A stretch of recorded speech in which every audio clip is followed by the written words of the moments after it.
Okay, so we're going to begin the chapter on volumes of revolution. Now, in real life, this is used quite a lot in manufacturing. So, for example, car pieces, and my computer's just gone funny, there we go, things like parts of cars, crankshafts, things like that, they are made using volumes of revolution. So making a computer program that models what the shape of those car parts should be, and then rotating them around an axis. And that is what we are doing. So to show where this comes from, just a bit of a reminder of integration. So we know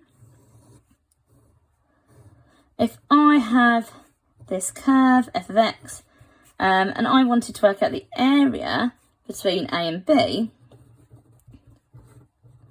that I would integrate that function between A and B. So I've used y where y is equal to f of x. And that comes from, I don't know whether you were taught this before or not, doesn't matter. If we imagine we split this area into lots and lots of strips, and they're all strips with a width of delta x. And there can be infinite many strips for this area, and it's got a height of y. So that would mean that the area of each strip is y delta x. And obviously when delta x approaches 0, then we know the area is y delta y with respect to x. So it becomes that derivative. We can use a similar idea for volumes of revolution. This time we are rotating a strip about the x-axis. So rotating it 360 degrees, or 2 pi. That's where my 2 came from.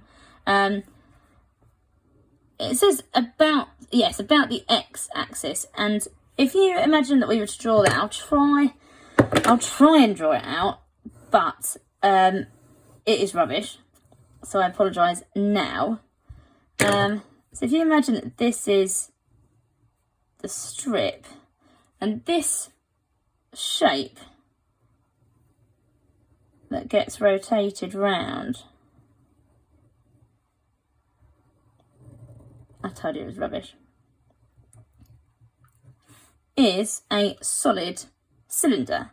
You can just about see that. That would be a cylinder. And this width here of the cylinder, because it's the width of this bar, if you imagine they are connected, is delta x. And the height of the strip is y. Now, we can think about what that means in terms of the cylinder in a minute. Now, we know the volume of a cylinder is pi r squared h. If you really can't see this is a cylinder, then please look at the diagram on the PowerPoint attached to show you that it is a cylinder. In this case, the radius of my cylinder is actually y, the function. And the height of my cylinder is actually delta x. So therefore the volume of the cylinder created on each strip is pi y squared delta x. And obviously as delta x approaches 0, and all of the sum of all of the range between A and B added together, we end up getting, if we integrate between A and B, the volume is pi y squared delta x. Now we don't want to integrate pi, so we're going to take pi out. So the volume of revolution of an area between A and B is pi lots of the integral of y squared delta x between A and b. So this is where it comes from. If where it comes from is a bit confusing and why it creates a cylinder, blah, blah, blah, don't worry too much. This is what is important. This is what you need to learn. There. So we're only going to do one example to start because the basic concept itself is straightforward, and actually if you can integrate, then all this requires is a small extra step to start with. So that's why we're only doing one example. And then it's going to be a fair bit of practice for you before we move on to the next section.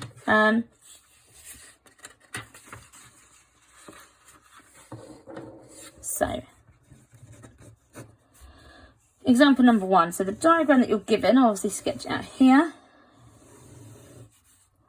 shows region R, which is bounded by the x-axis, the y-axis, and the curve with equation y equals 9 minus x squared.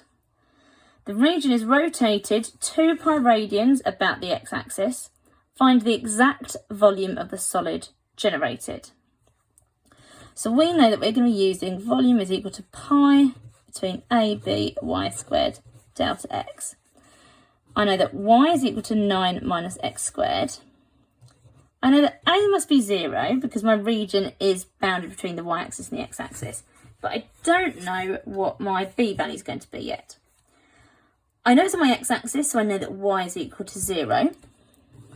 So 0 is equal to 9 minus x squared. X squared is equal to 9.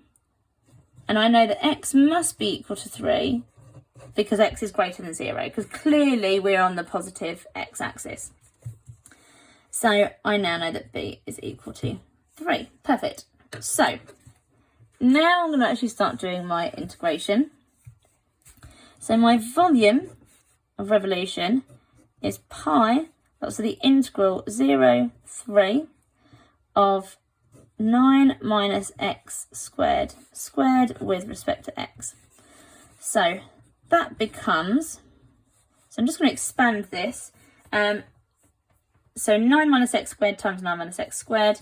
So minus x squared times minus x squared is x to the power 4.